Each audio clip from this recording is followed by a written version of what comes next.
மாநாட்டில் ஆளூர் ஷானவாஸ் அவர்கள் கலந்து கொள்ளவில்லை அப்படிங்கிறது ஒரு பக்கம் தனியாக கவனிக்கப்படுது. இன்னமும் உள்ளுக்குள்ள பிரச்சனைகள் தீரவில்லையா? அவருடைய நிலைப்பாடு என்ன, அவர் பேச்சு செயல்பாடுகள்லாம் இப்போ கட்சி தொடர்களே விமர்சிக்கக்கூடிய அளவுக்கு வந்து விட்டது. அவர் வராதது என்னை பொண்ணல வருத்தம் தான். விஜய் அவர்கள் வந்த கூட்டத்துக்கான கிரெடிட்ஸை விஜய் எடுத்துட்டு போயிடுவாரு, அதனால விஜயை கூப்பிட வேணான்னு ஒரு முடிவு இருந்ததா? எங்க கட்சியில பாய்ந்து பராண்டுவதற்கு நிறைய பேர் இருக்காங்க. அதாவது கூட்டணி கட்சி தலைவர்களை அழைக்காததன் காரணம் என்ன? கிரெடிட்டை எடுத்துட்டு போக வேண்டாம். மாநாடு எங்க மாநாடு இல்ல, நாங்க ஒரு தலைவர்களை அழைக்கும் போது அப்ப எங்களுக்கு கிரெடிட் தந்தீங்களா? தாவேக்காவோடு இனி தொடர்ந்து கூட்டணி அப்படிங்கிற விஷயத்தை அனௌன்ஸ் பண்ணிருக்காரு. ரொம்ப இம்பார்ட்டன்டான ஒரு விஷயம். RSS பிள்ளையோடு இனிமே ஒரு நிரந்தர கூட்டணியா ஜோசப் விஜய் தலைமையான தாவேக்காவோடு இணைந்து பயணிக்கிறோம்.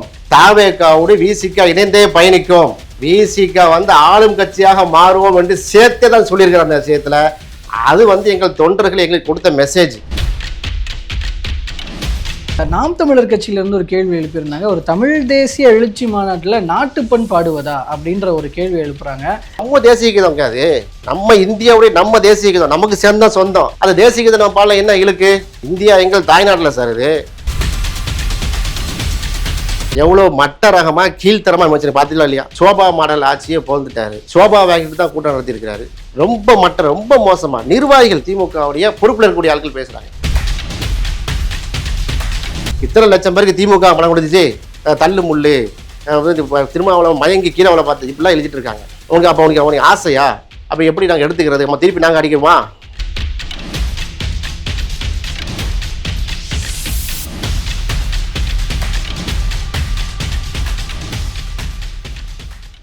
அனைவருக்கும் அன்பு வணக்கம். இன்றைய சிறப்பு நேர்காணலில் நம்மோடு விசிகாவை சேர்ந்த திரு அகமது ஷாகிப் அவர்கள் இணைந்திருக்கிறார். அவரிடம் தற்போது நடந்து முடிந்துள்ள விசிகாவினுடைய மாநாடு தொடர்பாக பல்வேறு விஷயங்கள் பற்றி பேசலாம். சார் வணக்கம். வணக்கம். பொதுவாக மாநாட்டுக்கு கூட்டணி கட்சி தலைவர்களை அழைப்பதுன்றது வழக்கமாக வச்சிருக்கிறவர் திருமாவளவன் அவர்கள். கடந்த கூட்டங்கள் வரைக்குமே அது நடந்தது.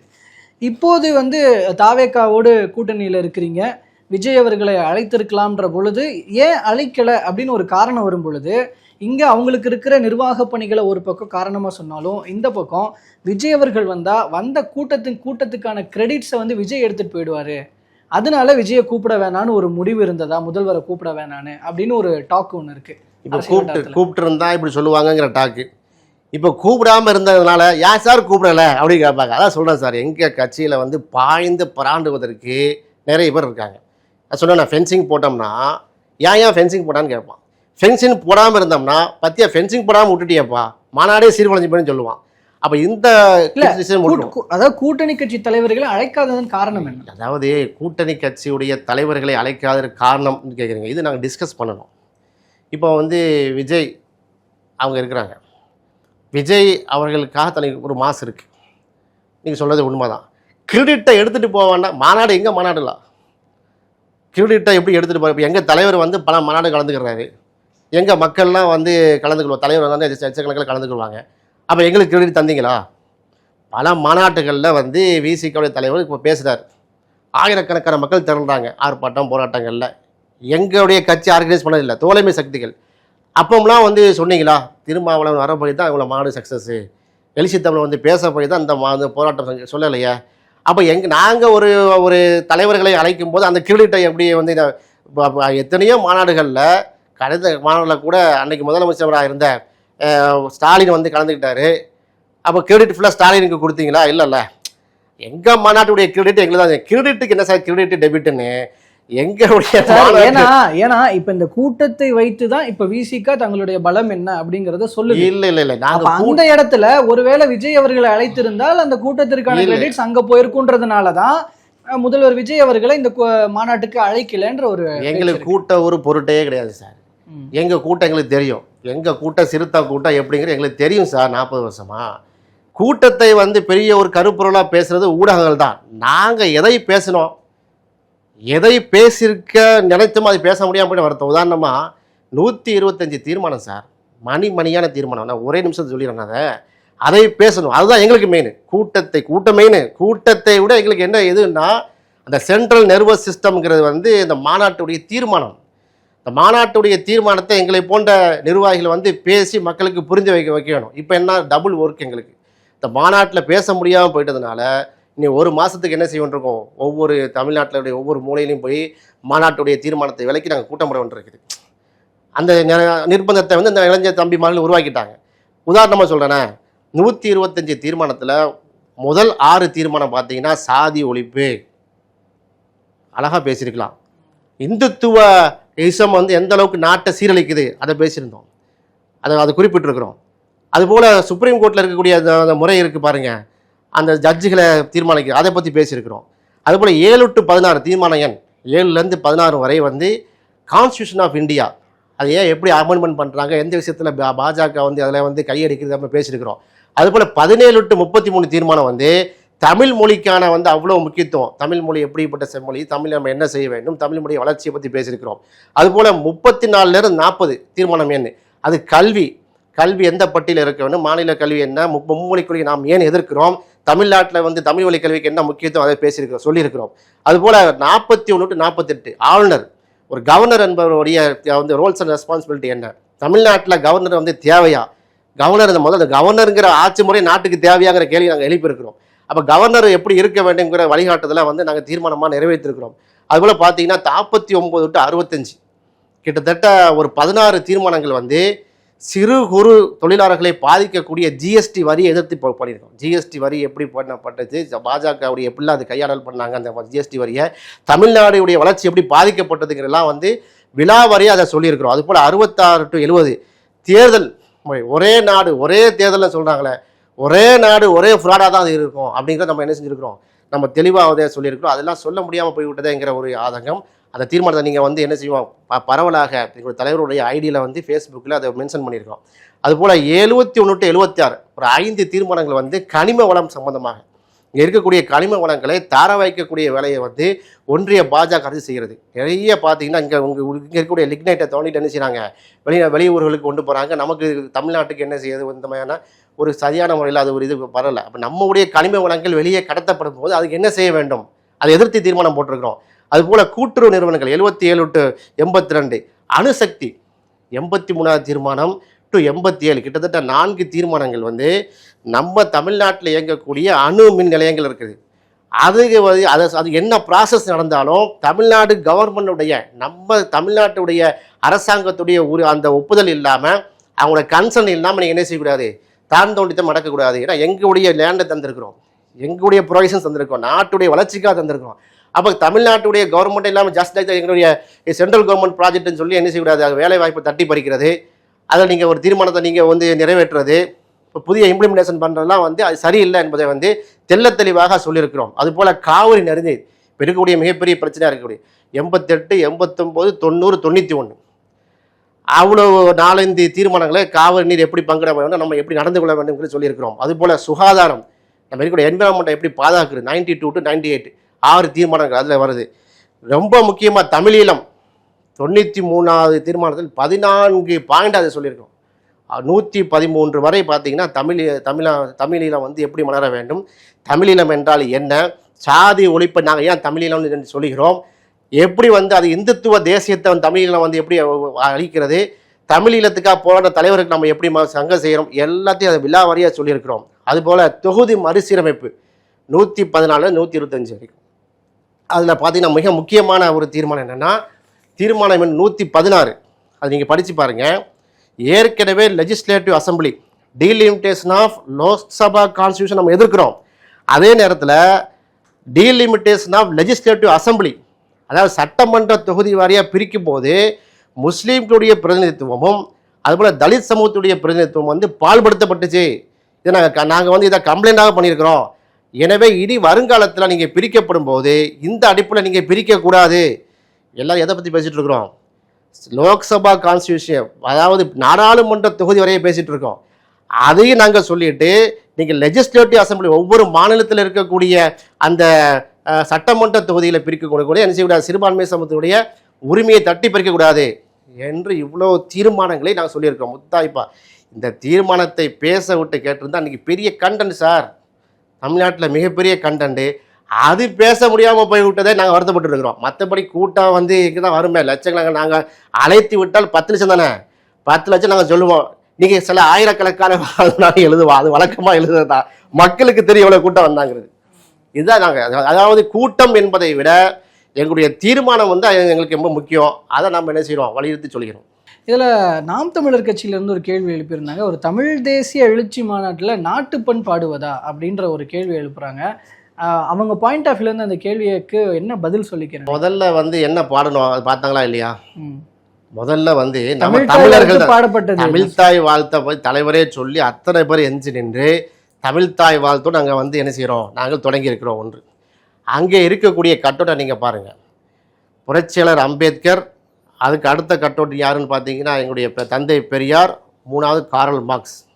இந்த 3 பேரையே தவிர்த்து அவங்க கட்டோட்டு இருந்துச்சு. அதுக்கு பிறகு வச்ச எல்லா கட்டோட்டுன்னு பார்த்தீங்கன்னா தமிழீழ தலைவர்கள் கட்டோட்டை வச்சுருக்கிறோம். தமிழுக்காக போராடிய கண்ணியத்தமிழர் காகிதம் 4வது பேரை வச்சுருக்கோம். ஆயுததாச பண்டிதர் அவரை வச்சிருக்கிறோம். பேரறிஞர் அண்ணாவுடைய கட்டோட்டை வச்சுருக்கிறோம். பிரபாகரனுடைய கட்டோட்டை வச்சுருக்கோம். இப்படி வந்து மாநாட்டில் தமிழீழ தலைவர்கள், தமிழ் தேசிய தலைவர்களை வந்து மிகப்பெரிய அளவுக்கு நம்ம ப்ரொஜெக்ட் பண்ணியிருக்கிறோம். அது வந்து அண்ணன் சீமானுக்கு கண்ணுக்கு தெரியலையா? ஆனால் வாழ்த்து செய்தியில் விட்டார். அந்த கட்டவுட்டெல்லாம் பார்த்து, இங்கே செட்டப்லாம் பார்த்து தலைவருக்கு வாழ்த்து, பிறந்தநாள் வாழ்த்துன்னு சொல்லி தமிழ் தேசிய மாநாடு வெற்றி பெறட்டும் என்று அண்ணன் சீமான் சொல்லியிருக்காரு. ஆனால் கட்சியிலேருந்து ஒரு சில தோழர்கள் எப்படி பேசுகிறாங்க, இந்த மாதிரி கேள்விகளை கேட்குறாங்க. இதே தான் சார் நேற்றும் தளபதி ஸ்டாலின் அவர்கள் எங்கள் அரும்பு சகோதரர் திருமாவளவனுக்கு வந்து வாழ்த்து செய்தின்னு சொல்கிறாங்க. கனிமொழி அக்கா வாழ்த்து தெரிவிக்கிறாங்க. கீழே உள்ள திமுகவுடைய டிஎம்கேவுடைய ஃபேஸ்புக் இதை போய் பாருங்கள், எவ்வளோ மட்ட ரகமாக கீழ்த்தரமாக அமைச்சர் பார்த்தீங்களா இல்லையா?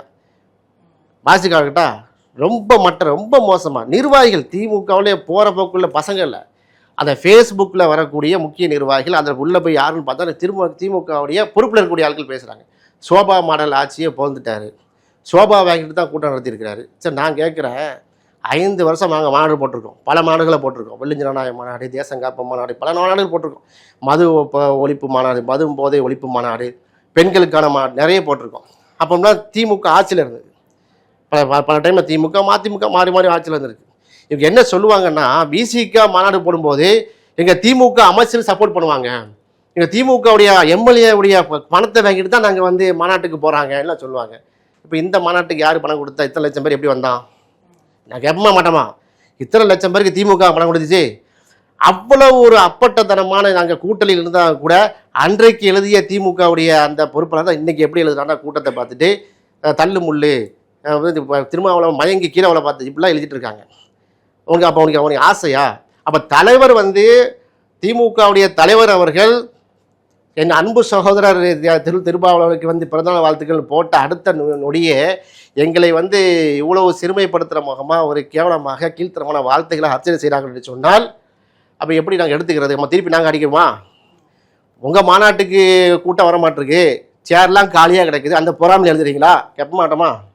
நான் கேட்கட்டுமா? அப்படி எங்கள் தொண்டை வந்து அவன் சொந்த காசில் சொந்த பொறுப்பில் வந்த மாநாடுங்க. யார்கிட்டையும் எந்த காசு வாங்கலை, பிரியாணி போட்டம் கொடுக்கல, ஒரு அசம்பதம் இல்லை. அங்கே இருக்கக்கூடிய 25 கிலோமீட்டருக்கு பார்த்தீங்கன்னா அங்கே அந்த டாஸ்மாக் இது எதுவுமே இல்லை. ஸ்கூலுக்கு லீவ் விடுறாங்க சார், அதை விமர்சனம் பண்ணுறாங்க. ஒரு டிவி வந்து ஒரு பாஜக சேர்ந்த ஒரு டிவி வந்து என்ன பண்ணுறாங்கன்னா, திருமாவளவனுடைய மாநாட்டுக்கு வந்து ஸ்கூலுக்கு எப்படி லீவ் விடுவேன் கேட்குறான். சாணக்கியத்தனமாக நினைக்கிறாங்க, சாணக்கியத்தனமாக பேசணும்னு நினச்சிட்டு அவர் வந்து என்ன செய்கிறாரு, அப்படி உள்ளத்தில் உள்ளது அப்படி கொட்டி பண்ணுறாரு. புரியுதா? பேசுகிற மாதிரி பேசிட்டு ஏன் ஸ்கூலு லீவ் விட்டது எதுக்கு லீவ் விடுறாங்க? அவ்வளோ க்ரௌடு வருங்கிறது காவல்துறைக்கு முற்கனவே தெரிகிறது. அங்கே இருக்கக்கூடிய நூற்றுக்கணக்கான பள்ளி மாணவர்கள் சங்கடப்படக்கூடாது அப்படி ஒன்று. அதை எப்படி திரிக்கிறாங்கன்னா, ஸ்கூல் பசங்களையும் கல்லூரி மாணவர்களையும் மாநாட்டுக்கு போன்னு சொல்லி விஜயுடைய ஆட்சி வந்து சொல்லுதான்.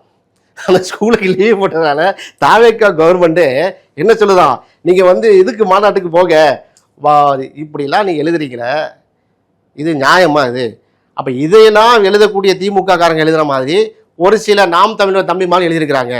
அதை நம்ம கடந்து சொல்லுவோம், அது ஒன்றும் மேட்டர் இல்லை. தலைவர்கள் கரெக்டாக இருக்கிறாங்க. இல்லை, அவங்க நான் தமிழ் தேசியம்னு சொல்லும் பொழுது எதுக்கு இந்திய தேசியத்தினுடைய ஒரு பண் அப்படின்னு கேட்குறாங்க. தமிழ் தேசிய இந்திய தேசியத்தை வந்து மீறி எதிர்ப்பு கிடையாது. நாம் வந்து எப்படி தமிழர்கள் என்று சொல்கிறோமோ, நாம் வந்து மொழியால் தமிழர்கள், தேசத்தால் இந்தியர்கள் தானே நம்ம இந்தியா தானே இருக்கிறோம், தனியாக பிரிச்சுட்டு போகிறோமா? அப்படிப்பட்ட நாங்கள் தமிழ் தேசம் நம்ம சொல்லவே இல்லையா? விசிகாவுடைய கருத்துப்படி நாம் வந்து தமிழுக்கு முக்கியத்துவம், நம்முடைய தமிழர் பண்பாடு, தமிழர் கலாச்சாரம், தமிழ் மொழிக்கு எப்படி முக்கியத்துவம் கொடுக்குறோமோ, நாம் இந்தியன்னு சொல்லி நம்ம முக்கியத்துவம் கொடுக்குறோம். நம்ம தேசியத்தால் வந்து நம்ம இந்தியாங்கிற ஒன்றிணைஞ்சிருக்கோம். தமிழ்நாட்டை தனியாக பிரிச்சுட்டு போக நாங்கள் சொல்ல வரல. அப்போ அந்த அடிப்பு நம்ம தேசிய கீதம் அது, நம்ம இந்தியாவுடைய நம்ம தேசிய கீதம், நமக்கு சேர்ந்தா சொந்தம். அந்த தேசிய கீதம் நம்ம பாடல என்ன இழுக்கு? 2 நாளைக்கு முன்னாடி எல்லாம் சேர்ந்தானே படித்தோம். 2 நாளைக்கு முன்னாடி ஆகஸ்ட் 15 எல்லாரும் கொடியேற்றி நம்ம படித்தோமா இல்லையா தேசிய கீதத்தை?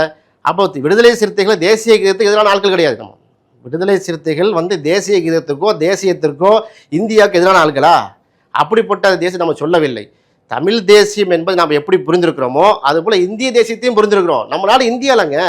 நம்ம அப்பம் பாட்ட கஷ்டப்பட்டு உயிரை துச்சமாக மதித்து ரத்தம் செஞ்சு விடுதலை வாங்கி கொடுத்த நாடு நம்ம நாடு. நம்ம உருவாக்கின இந்தியா சார், நம்ம உருவாக்கின இந்திய தேசிய கீதம் சார், அதை விட்டு கொடுக்க மாட்டோம். அதனால் தமிழ் தேசியம் எங்களை வந்து நாங்கள் படிக்கத்தான் செய்வோம். இந்தியா எங்கள் தாய்நாட்டில் சார். இது அதைத்தான் அதில் முரண்பாடு ஒன்றும் தெரியல. ஏதோ தம்பிமார்கள் அப்படி எழுதியிருப்பாங்க, அது வந்து அண்ணன் சீமான் அவர்களை அது சரி பண்ணி கொடுத்துருவாரு. அது மேட்ரு இல்லை. 4 பேர் எழுதுவாங்க சார், அதெல்லாம் ஒரு மேட்ரு இல்லை. ஓகே, நிறைவாக ஒரு விஷயம், மாநாட்டில் ஆளூர் ஷானவாஸ் அவர்கள் கலந்து கொள்ளவில்லை அப்படிங்கிறது ஒரு பக்கம் தனியாக கவனிக்கப்படுது. இன்னமும் உள்ளுக்குள்ள பிரச்சனைகள் தீரவில்லையா? ஆளூர் ஷானவாஸ் என்ன மனநிலையில் இருக்கிறார் அப்படின்னு மீண்டும் ஒரு பேசுபொருளாக இருக்கு. ஏன் அவர் கலந்துக்கல? அழகாக நீங்கள் அவர்கிட்ட கேட்டுடலாமே. எங்களுடைய முதன்மை செயலர் ஆளூர் ஷானவாஸ் அவர்கள், நீங்கள் ஒரு ஃபோனை போட்டு அவரை இந்த மாதிரி இன்டர்வியூல உட்கார்ந்து அந்த கேள்வி நீங்கள் கேளுங்களேன். இல்லை, இப்போ நீங்கள் தான் பக்கத்தில் இருக்கீங்க, நீங்களும் ஒரு மாநில நிர்வாகி, இப்போ உங்களுக்கு தெரியாததா?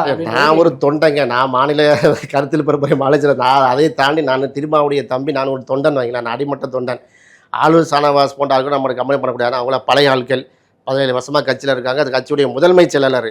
எனவே அவரை பற்றி நீங்கள் கேள்விவிட நான் என்ன சொல்கிறது? வந்திருக்கவனே நான் ஆசைப்பட்டேன். அவர் நீங்கள் கேட்டிங்கன்னா என்னுடைய தனிப்பட்ட முறை கேட்டு நான் வந்திருக்க வேண்டும்.